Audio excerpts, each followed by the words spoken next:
This show is produced by the Hartman Media Company. For more information and links to all our great podcasts, visit hartmanmedia.com. My name is Jeremy. I'm a big supporter of Jason Hartman and grateful to Jason for a lot of what I've learned over the last 4 years. I can attest to him. We've had some good success using the strategies, being a little more conservative on some of the decisions. So we've purchased a couple of properties through Jason's network. I feel like I owe a lot to Jason and the team.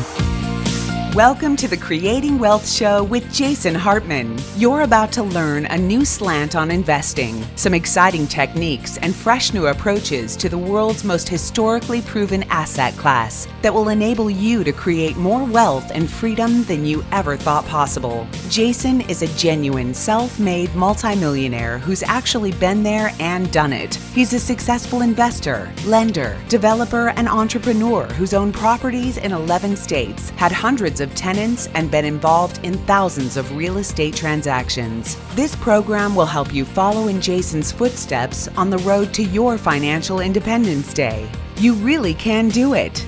And now, here's your host, Jason Hartman, with the complete solution for real estate investors.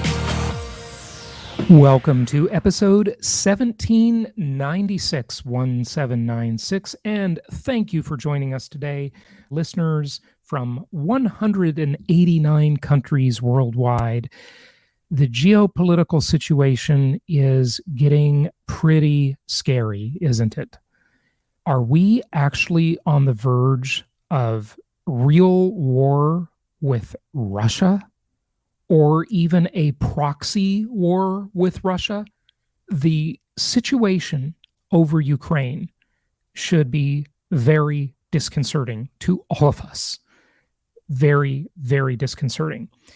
I believe Putin is probably going to get past the Olympics, and then we are going to see an invasion. And the U.S. is going to have to make some pretty serious decisions. And look who we have running the free world. A complete idiot. It is amazing that the world is in this situation. 2,000 nuclear missiles at the ready on both sides. I mean, this is not Iran. This is not Iraq. This is not North Korea. This is Russia. This is a whole different category of issue here. And then at the same time, you've got Russia and China trading together, trying to circumvent the dollar, which is a bit of a joke because they're not going to be successful at that. Of course, they're upset about this dollar hegemony issue. And then you've got China making all sorts of aggressive moves again with Taiwan. I mean, this really could be the Albert Einstein quote.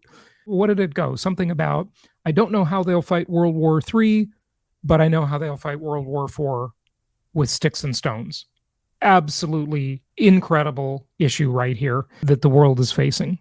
And I've been watching it build for a couple of months now, have not mentioned it at all on the show, but it is coming to a flashpoint and it's worth thinking about. It's worth mentioning. Now, the question is, what does this mean for the money, right? If a conflict breaks out, which I don't know. It's looking kind of likely. Maybe it'll just be contained. It'll be small. And it'll just be a proxy issue where the U.S. is supplying weapons to Ukraine. Who knows what NATO's going to do? We can't count on France and Germany to do much of anything. I mean, what's the old joke? And pardon me, Frenchmen, I love your country. I love visiting there. I love the food, the culture, the architecture. It's great, but you just gotta say the old joke, How many Frenchmen does it take to defend Paris? Nobody knows because it's never been tried. We cannot count on NATO, right? But again, like George Washington said, avoid foreign entanglements. And there is definitely an argument for that. Does the U.S. have to be the policeman of the world? No, shouldn't have to be. But what do you do, right? It's just way above my pay grade, and it's very disconcerting. But what does it mean to the money, right? So here we have the Fed tightening, and it is causing havoc in the markets. But if conflict starts, even if we're not in it, with our 8,500 troops that have been mobilized, or whatever the number is now, whatever the latest number is, even if we're not part of the conflict, it dictates that the Fed will have to once again reverse course and loosen the money supply and pump the money into the system. What does that mean? Well, it means more disruption and craziness in the markets. Stock market, real estate market, crypto, whatever. We've seen just historic declines in crypto. Bitcoin is half its high. So who knows where that's going? And that seems to many times parallel the stock market, but it shouldn't. If you ask me, it shouldn't. That should be a whole different type of asset class when you look at the NFTs and the crypto space and so forth. We are living in just crazy times. But the Fed will likely reverse course. They will stop the tapering, and they will go back in and do more asset purchases potentially. They'll ease the money supply even more, as if it's not easy enough, but it's been tightening. And by the way, I want to give you a perspective on this housing affordability stuff. You see a lot of people out there in the media with their dumb sound bites and incomplete information. Television is really the idiot's medium. They just don't have time to explain things, right? There just isn't enough depth to the coverage. Everything is a soundbite. Elections, we vote for the most powerful person in the world, our president, based on sound bites. It's just absolutely idiotic, right? To think that these issues are decided by some sort of thoughtful electorate that is really thinking through the issues is just absolutely false. It's based on sound bites. Think of it back to, the 90s. It's the economy, stupid. Contract with America. Make America great again, build back better, hope and change. This is just so shallow.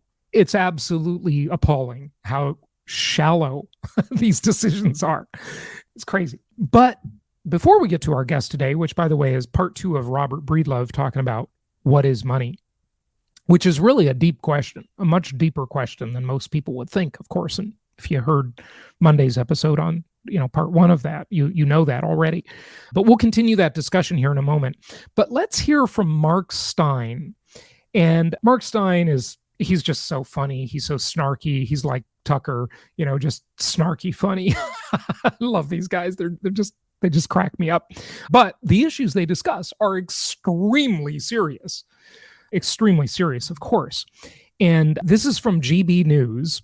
I want to play this little clip as we have an engineered food shortage upon us. Look at what's going on with these truckers. If you're worried about mandatory vaccinations, I would think that truckers would be the last group of people you would worry about.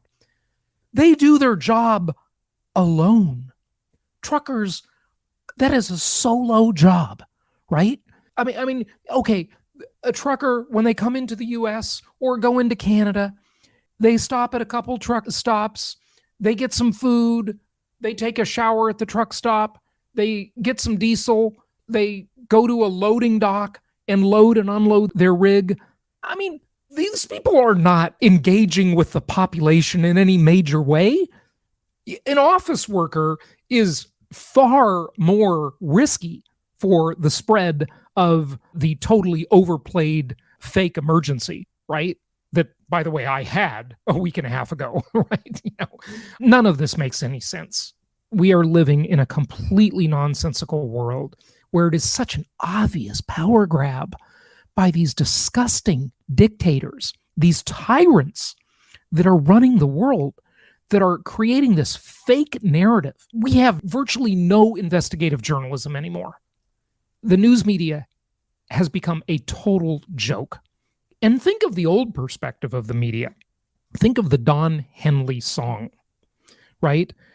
The bubble-headed bleach blonde comes on at 5. She can tell you about the plane crash with a gleam in her eyes. It's interesting when people die. They love dirty laundry, right? That's just from memory. I don't remember the rest of the lyrics to the song, but you know the song. It was a famous song. And it described the media very well decades ago. And look how it is today. It's just shameful, shameful, shameful situation we have. So let's listen to this commentary from GB News by Mark Steyn. Underlines that our rulers never believed the panic porn they inflicted on us. To a degree panic porn unparalleled in a world not at war, democratic governments around the planet imposed huge amounts of human misery, destroying lives and livelihoods, depriving children of their grandparents, forcing grandparents to die alone and entirely unsurrounded by loved ones, massively expanding adolescent mental health crises, cancelling millions of medical checkups as the cancer and heart disease metastasized. This government, like all governments outside of Sweden, Florida, and one or two other places, Isn't that interesting? Sweden and Florida. He's comparing a country and a state, but he's right. Thank God I live in Florida. Wow. It's just amazing. Do you know that the monoclonal antibodies I received for free from our great state of Florida and our Governor DeSantis just over a week ago are now unavailable because the feds have shut all of those clinics down? What they are doing is criminal. To be able to argue that this is not literally an attempt at genocide by these tyrants ruling things at the federal level in this country is it's just appalling what they're doing.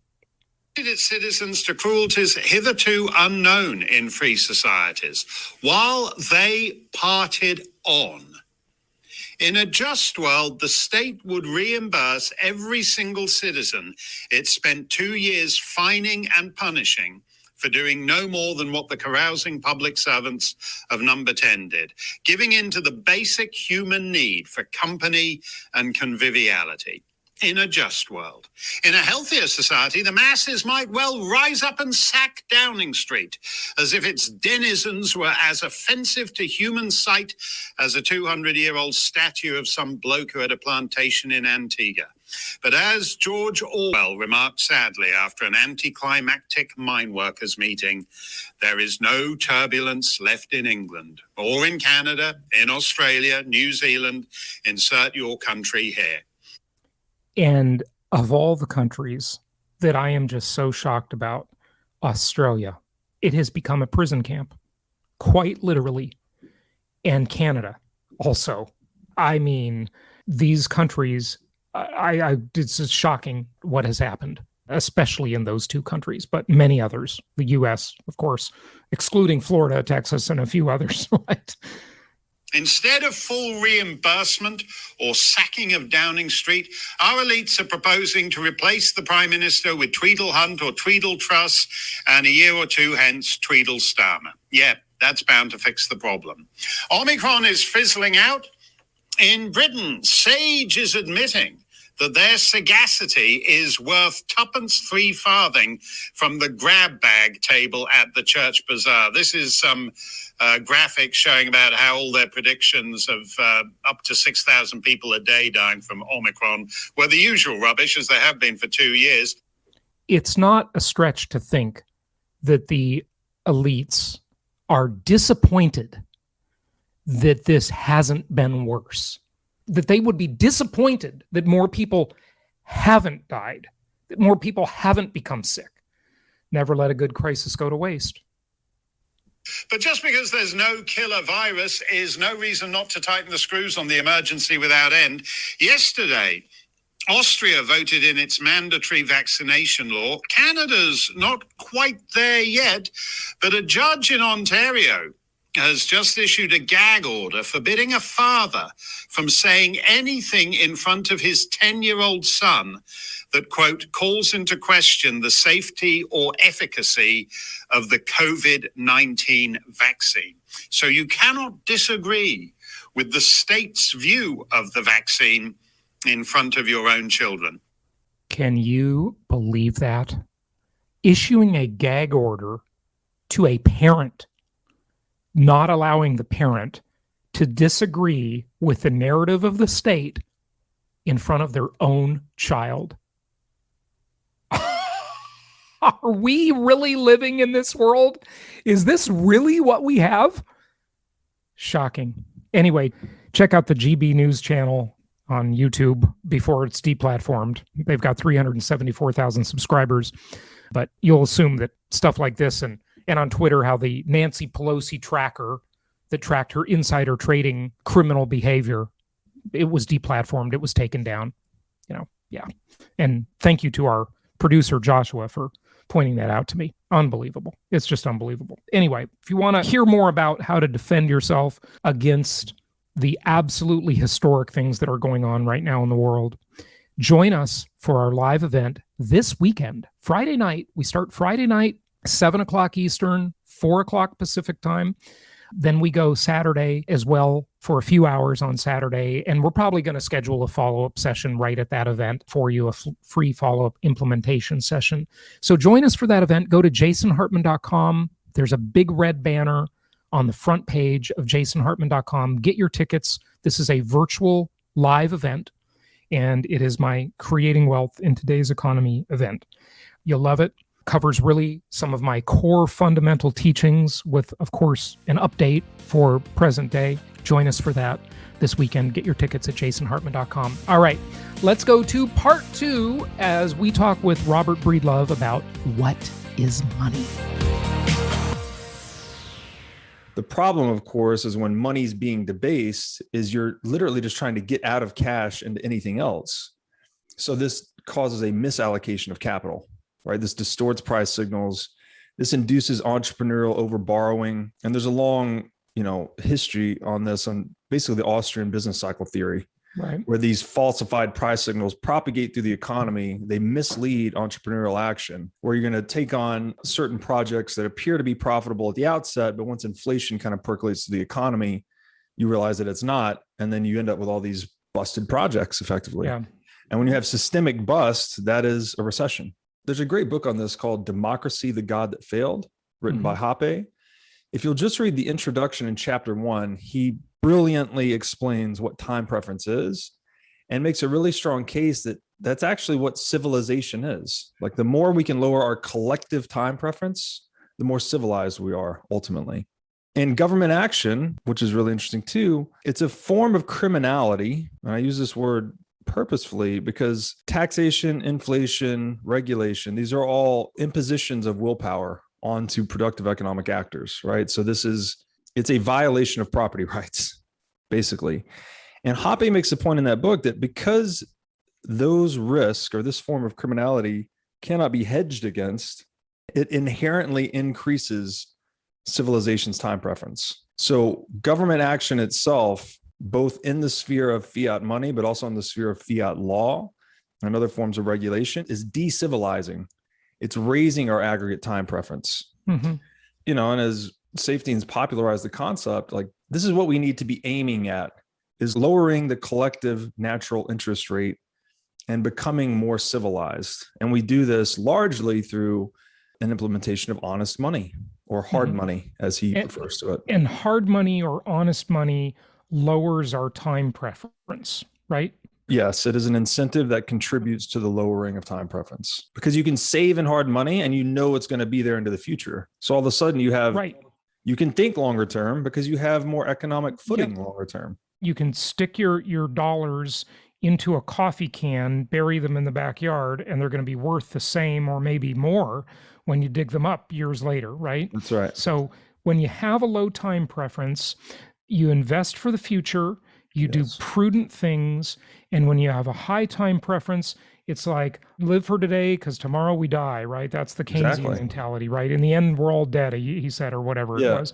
It's the opposite of the Keynesian idea, which is print, right? So, okay, so what do we do with this? What's the action item for listeners? Well, it's funny, being in Bitcoin, I think it's a very long path to get to this investment strategy.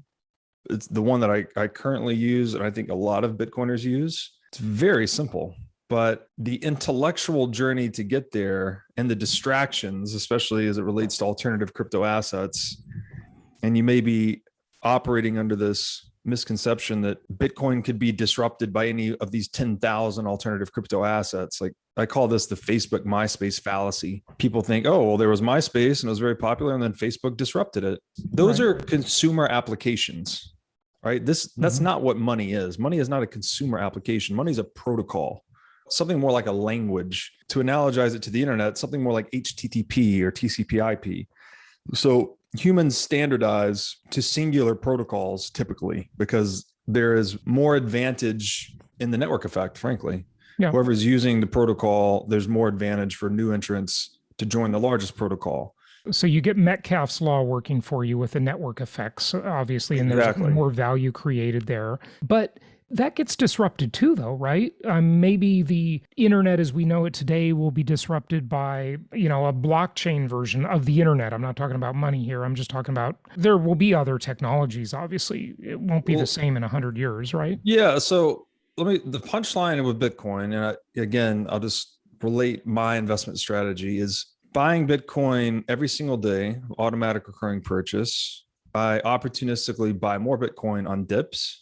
It's long-term savings. My intention is to never sell. I'm trying to accumulate as much of this as possible. The reason I think Bitcoin stands alone in the sphere of all of the crypto assets is because, again, we've said it's an internet protocol. Another way to look at this is the multi-sidedness of its network effects. So we mentioned Facebook disrupting MySpace. How do they do that? They do that by introducing a superior value proposition for one cohort of users, which are the people on social media, right? Like, you're on MySpace, I'm on MySpace, we're all just users effectively of this platform. So if Facebook can introduce a superior value prop for this one cohort called users, they can disrupt MySpace. When you look at something that has, say, a two-sided network effect, like Craigslist, it tends to be more insulated from disruption. Because so now you've got buyers and sellers. Exactly. When you have a but they're both users, right? They're both users, but they have different value propositions for each, right? So to disrupt Craigslist, you need to introduce a superior value proposition simultaneously for buyers and sellers. Okay. So it's a bit more complicated to disrupt that type of network effect. So the lesson here is the more sidedness or the more variety of cohorts of users within a network, the more difficult or resistant it is to disruption. Yep. Good point. So when we look at Bitcoin has a four-sided network effect. We've got buyers, we've got sellers, we've got miners, and then we've got basically entrepreneurs, people building on or around the Bitcoin network. So it appears to be an internet protocol, almost I like thought you were going to say hodlers, by the way. Well, it's buyers. Maybe five. Right? Buyers are typically holders. Hodlers, yeah. Hodlers. You can think of Bitcoin as an extension of the internet itself. Internet evolved in this stack of open source protocols called the Internet Protocol Suite, which is just a set of protocols for moving information without permission. Bitcoin fits right on top of that and allows us to move economic value without permission. So it appears to be very resistant to disruption. And then when you consider just the properties of money, it's basically perfected them, right? It's taken everything that gold did historically, but combined it with the properties, the economic properties of the internet, right? So this is why we often call Bitcoin digital gold or the internet of money.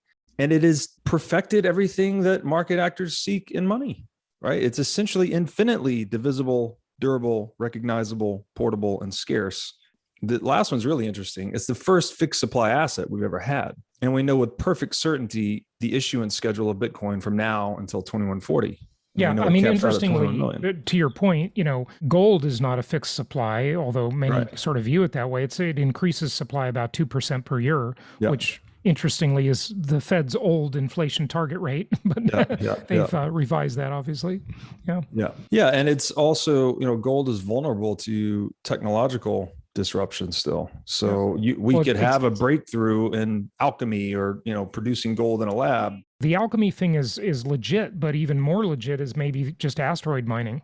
That's right. Asteroid ocean floor mining. There is a actual threat to the scarcity of gold. Always. We can never rectify that. But with Bitcoin, again, we've just perfected it. As there's 21 million. It doesn't matter what innovation you add to the equation. Bitcoin adapts to human action, frankly. The more efficiently we can produce hashes, the more difficult Bitcoin becomes to mine.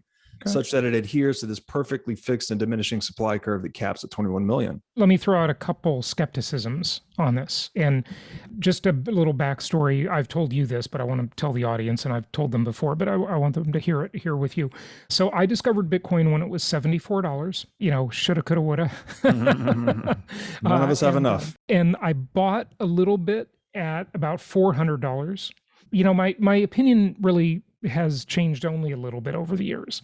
It went from, this is really a cool idea. I would love to see it work. I would love to be wrong about what I'm about to say, but I really am very concerned that the most powerful entities the human race has ever known, governments and central banks with standing armies, police forces, etc., they don't like competition. And their biggest product is their currency. Like you talked about when you talked about the history of money, the government had that created, they got in the monopoly catbird seat of running the currency. It's just always been that way, no matter what government or what time in history, right? And so their main product is their currency. And I just don't think they are going to allow or easily allow. They may not have a choice, hopefully, and I hope they lose, because I'd love nothing more than to see a decentralized currency of the people. I just don't think they're going to sit back and let something else displace their product. And I hope I'm wrong about that. I'm just afraid that'll be the way it is. This particular snag, this intellectual snag, is what catches most people, frankly, and it is admittedly the biggest known unknown in Bitcoin. How far will states go to try and prevent its monetization? Yeah, I would say that the $250 trillion question is how, right? This is a very interesting thing about Bitcoin, is that it is money wrapped in military grade encryption, optimized for survivability. It's literally purpose built to resist any attack. And there's not much feature to Bitcoin. It just creates a new block of transactions every 10 minutes on average and sticks to the supply cap of 21 million. So there's not a lot of attack surface technologically. It's already been in existence for 13 years. It's performed virtually perfect on those 2 points, just sticking to the block time and adhering to a supply cap.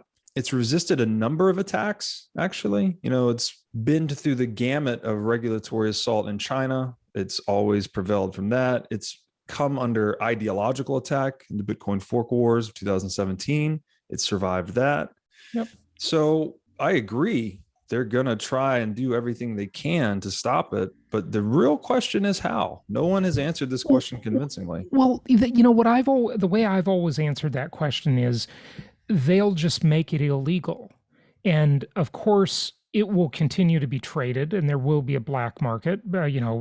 Outlawing things always creates black markets. It's silly. It doesn't work. Look at drugs, prostitution, everything else. If there's demand for something, there's going to be supply. That's the way the world works. But the amount of trading and the amount of use will decline. And I always use the example of cocaine, right? Because cocaine, at least it used to be, I don't know what it's worth today, but it used to have a very high density value, right? Low weight, high value for the weight. And it's illegal. And, it's poisonous too, but that's just a sideline. But not many people trade in that because it's illegal. Right? They don't want to risk their freedom and their life. Yes, some people do trade in it. I'm sure drug smugglers say, hey, I'll give you these kilos for your speedboat, Right.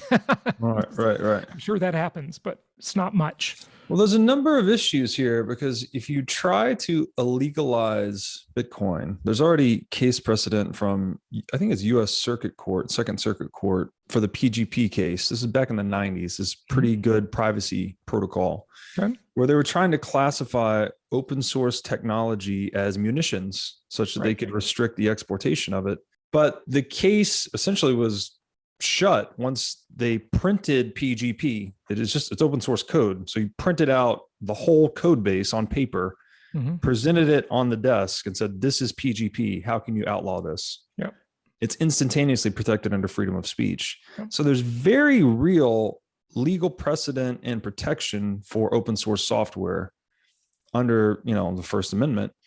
That's really complicated. It's like, okay, you make Bitcoin illegal, then you've now contradicted the First Amendment. And that's a real slippery slope. Once you can make speech illegal, you can have illegal numbers. You can have, like, it doesn't make any sense at that point. I also question the enforceability of something like that. Like, if you're going to take the route of legalizing information, you're simultaneously creating incentives for other jurisdictions to be more accommodative. Yep. So if they want to support Bitcoin business, then they can absorb the whole tax base. And again, this tax base is hyper mobile. Yeah. Everybody can move to El Salvador, sure. But that, only a limited number of people will vote with their feet, right? Doesn't have to be even with your feet necessarily, though. I mean, you can establish a business in other jurisdictions without ever leaving. I guess the bigger theme here is that, Mark Andreessen said software is eating the world. Yep. People don't understand that this includes the state. Software is eating the state. Yeah. That's why the state is lashing out right now, trying to reassert the validity of its borders through all of this excessive action, state action in response to this, pandemic, which I would classify as a severe flu. This has been something that's been long predicted. I would always encourage people to check out the book written in 1997, The Sovereign Individual. Yep. It's a great book. Software is eating the world. And that phrase rings louder and louder the deeper we get into the digital age. So I guess the overarching Bitcoiner perspective would be, you ain't seen nothing yet. We think we're in the digital age now. We just got started. The inflection point was March 2020. So and what was March 2020? That was the global, that was COVID announced and the global liquidity crisis, followed by the central bank response. And the other thing you have to keep in mind here is, like, okay, say they make it illegal. It's totally, every tyrannical thing they can do, disparaging it, knocking on your door to confiscate it, whatever. But Robert, it'll be for our own protection. Of course, right? Yeah. Of course. Safety. If that happens, though, the solvency position of governments today is already, we're totally insolvent, right? Yeah. Just 350% global debt to GDP. We're toast. How are they going to default on that debt or cover that debt? They're going to do it via inflation. Of course. They're going to do it via fiscal, right? They're going to make our tax situation worse. There's no other way to do it. Yeah. In doing so, increasing inflation, increasing taxation, what are you doing to the productive economy? You're increasing the incentives for individual market actors to shelter themselves by any means necessary. Right. In other words, to adopt inflation, taxation, or coercion resistant money, preferably. Yeah. And that is Bitcoin, right? Okay. So there's, no matter what they do to try to protect their existing business model, it's like there's this hydraulic press of incentives, frankly, pushing people towards Bitcoin. And I just don't think political machinations can stop that. And I agree with you. And we got to wrap up here in a few minutes. So I want to ask you one more idea about that, just one more skepticism. So I love the Bitcoin ideology, and the technology is awesome, and it's not centralized, and there's no CEO they can go and arrest like with other cryptocurrencies. It's very different. It's in a class by itself. What about a better version of it? If Bitcoin was the pioneering version of cryptocurrencies, then what about a better version? Like, Bitcoin uses proof of work. What about a proof of stake coin? Maybe it will also be decentralized. Maybe there'll be another Satoshi, whether he's fictional or not, that'll just put this out there into the world, hold some coins and let the world go run with it. That's possible, right? No, I don't think so, actually. So I would encourage people. I wrote a piece on this called "The Number Zero in Bitcoin." The answer is a bit nuanced that I probably can't unpack in just a couple of minutes here, but there's a concept called path dependence. And this essentially means that the order of events historically has a certain inertia and importance to the outcome ultimately. So Bitcoin was released at a time where nothing like it existed. Anything that was released today that attempted to be another Bitcoin would inevitably live in that shadow. It wouldn't have the same organic growth pattern. It would draw different levels of attention from geopolitical actors. So I think Bitcoin is kind of like a unique, idiosyncratic, one-time event. Its emergence and monetization can't be replicated. A lot of people call this the immaculate inception of Bitcoin, which is important to its decentralization. And that word is, again, packed full of meaning, but it essentially means it's the one asset in the world that's immune to everyone's opinion. And when you're holding money, that's the money you want. You want the money that no one else can fuck with. Right. So there's only one. There's Bitcoin, right? Yeah. On the proof of stake point, I think it's inherently irreparably flawed. It is, you could think of, for an analog analogy here, as gold was proof of work money. You had to expend energy, time, resources to extract it. You couldn't counterfeit it. It required work to produce gold. Central banking is proof of stake built on top of gold, right? He who has the most gold makes the rules in that system. Ergo Bretton Woods, ergo United States super imperialism, US dollar hegemony, all of these things. Proof of stake is inherently centralizing and therefore fragile over time. So I think only proof of work money will succeed. Mm-hmm. Very interesting. Robert, I really want to continue this conversation for like 3 more hours and going down a lot more rabbit holes than the ones we've covered already today. But time waits for no man. That's a high right. time preference society, right? So give out your website, tell people where they can find your great work, and we'd love to have you back soon. Sure thing. Thanks for having me today. You can find me on Twitter at Breedlove22, BREEDLOVE22. You can also find the show is whatismoneypodcast.com. It's got links to everything there, the YouTube, Apple Podcasts, etc. And my DMs are open, so feel free to shoot me a message and let's talk money. Good stuff. Robert Breedlove, thank you so much for joining us. Thanks so much, Jason. Thank you so much for listening. Please be sure to subscribe so that you don't miss any episodes. Be sure to check out the show's specific website and our general website, hartmanmedia.com, for appropriate disclaimers and terms of service. Remember that guest opinions are their own, and if you require specific legal or tax advice or advice in any other specialized area, please consult an appropriate professional. And we also very much appreciate you reviewing the show. Please go to iTunes or Stitcher Radio or whatever platform you're using and write a review for the show. We would very much appreciate that. And be sure to make it official and subscribe so you do not miss any episodes. We look forward to seeing you on the next episode.